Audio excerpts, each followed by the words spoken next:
I recently received a few messages about you guys dealing with difficult customers, and in this video, we're gonna talk about it. Hi, it's Karolyn. If you wanna learn how to bake and decorate amazing cakes, then I would love for you to join me by hitting subscribe and the bell.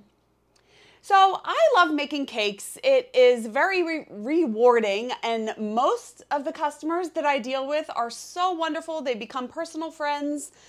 But then there's the flip side of people who just suck, and they suck the life out of you, basically. And that's what I wanted to talk about with you guys today. I did previously make a video talking about how I deal with difficult customers, and I will link that in the description below. But I received 2 specific messages from you guys talking about your specific situation. And I just want to let you know how I would handle it and maybe give you some advice so you can get through this in the future. So the first message I got is from Donna, and it was a really long email, so I'm just going to paraphrase what she wrote. She said, I am currently dealing with a difficult customer. I made her a 6-inch round 3rd birthday cake for her daughter back in October. This woman was so particular about every little detail on the cake. She really rattled my cage. She even complained about some of the detail on the cake when I gave it to her. She's now requesting pricing on a 2-tier cake with fondant teddy bears and a cross. And when I sent her the estimate, she said it was way over her budget. Then she asked me what she could get for $50. And she was going back and forth quoting prices for her. And then she ended up quoting a cake $100 less than she wanted to. And she said she's going to fire her as a customer, and she's taking time away from my other customers too. This is what I will say about this situation, and it has happened to me before.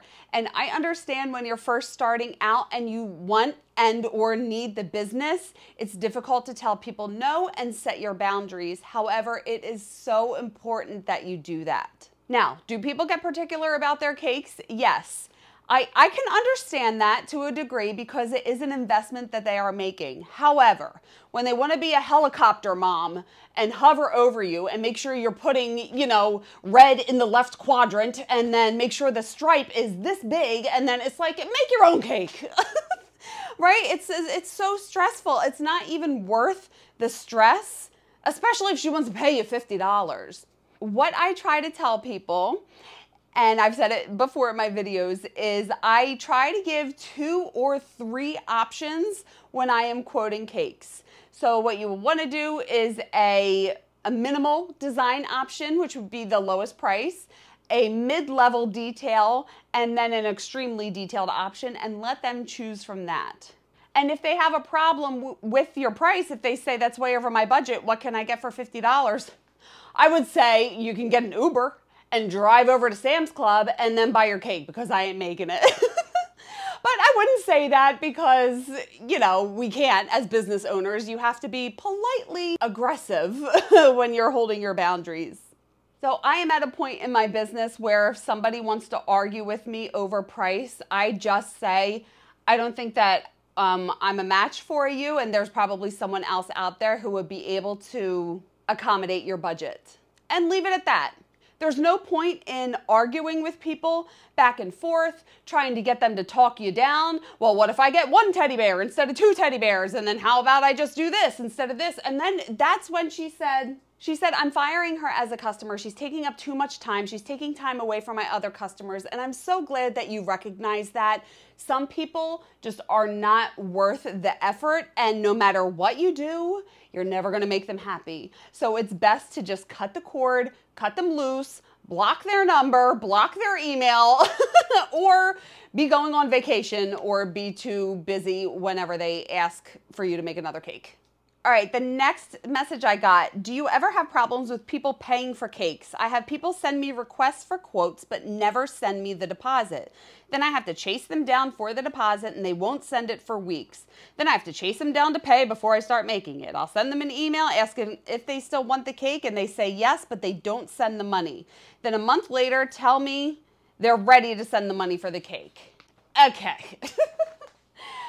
This is a prime example of you, and I'm not judging in any way, and I have done this, so this is why I can give you some advice on this. You're letting other people run your business and dictate how you run your business. And I'm actually going through something, a situation like this right now, and I have to see how it pans out. And once it pans out, I'm going to do a video about it because it still happens to me too. However, I have a whole spiel that I give to people in my email, in the original email that I send. And I believe I have a video with links to that, and you could see the emails that I send to people, and I will find that and link that below. But in the email, it says, you must get me a deposit within 24 hours of receiving this email. If you do not send it within 24 hours, I cannot guarantee a spot for the cake, and you must contact me before sending the deposit so I can make sure there's still availability. The reason I do that is to light a fire under their butt, right? And if they're serious about it, they're going to send the deposit. If you're a can kicker, something we used to say in real estate, people just kicking the can. They just want to go look at open houses and never buy anything. If they're serious and they want to book you, they're going to send the deposit right away. Now, do things happen? Yes. Do people end up in the hospital? People end up sick. They get busy with work. They forget. Yes, I totally get that. If you want to, you can reach out again and say, hey, I haven't received the deposit. Please let me know if you want to book this cake with me, and send that over within 24 hours. If I do not hear back from you, I will not be able to make this cake as I'm booking up for that week or whatever it may be. Even if you are not busy, even if you need the business, like I said before, it's not worth your sanity. Why are we chasing people around to try to get some money? And this is the reason why I have strict rules in place that the cake must be paid for in full 10 days prior to pickup. I am not making any more cakes that are not paid for in full because I have been burned so many times. I've made cakes and people just cancel. They don't show up. They don't pick it up. And I was waiting to get the balance and I didn't.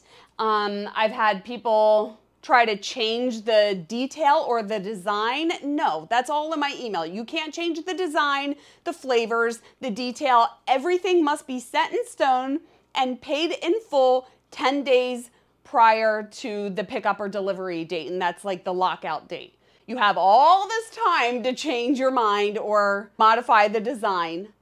And within 10 days, no. And I'm pretty strict about that.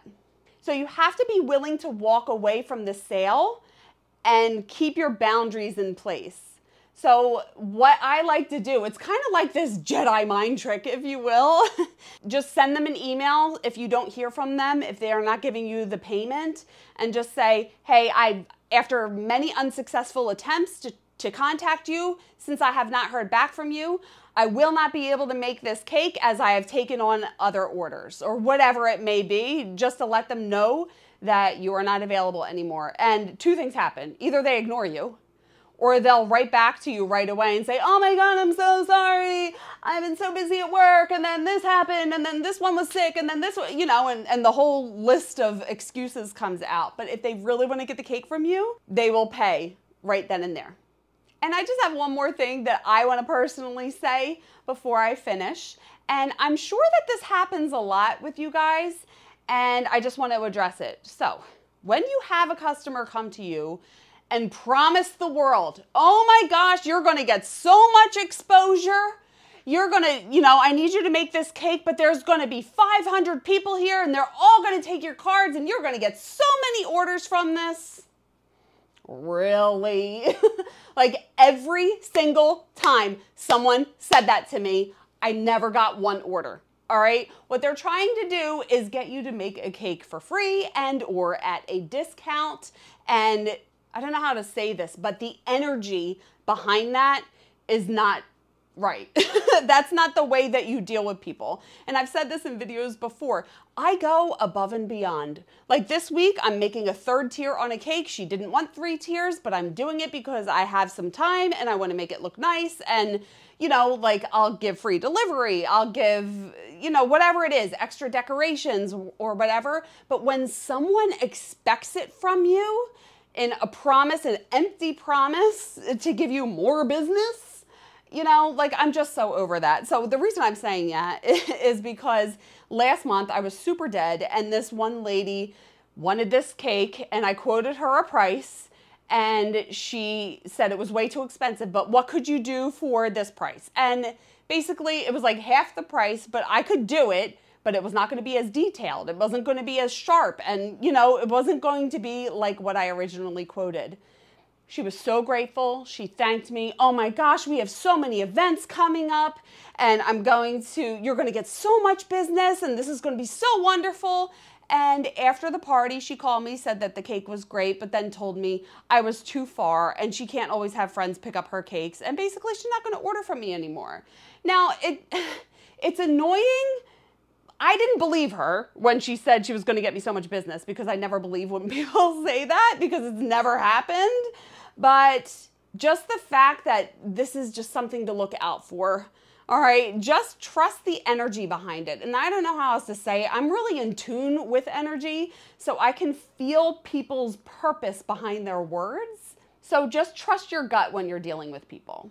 So that's it. I just want to say the main thing to take away from this video is to set your boundaries. Do not let other people dictate how you run your business.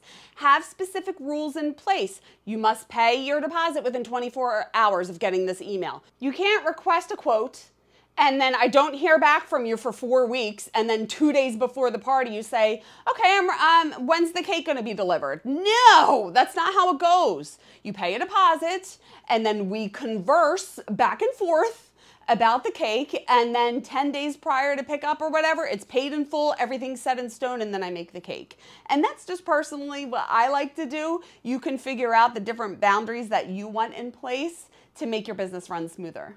So I think that's it. Do you guys have any other similar stories of some nightmare customers that you had to deal with? Leave it in the comments and we can kind of help each other sort this out. Please like this video if you liked it, and if you are enjoying my tutorials, I would be so grateful if you could buy me a coffee. My link is pinned in the comments below. And you can keep in touch on socials and check out my website. Everything is listed in the description. And if you want to stick around, you can watch this video next and hit subscribe and the bell if you haven't already. Thank you so much for watching. I love you guys. And remember, not everybody sucks. And it's cake. Have fun. I will see you on the next one. Bye.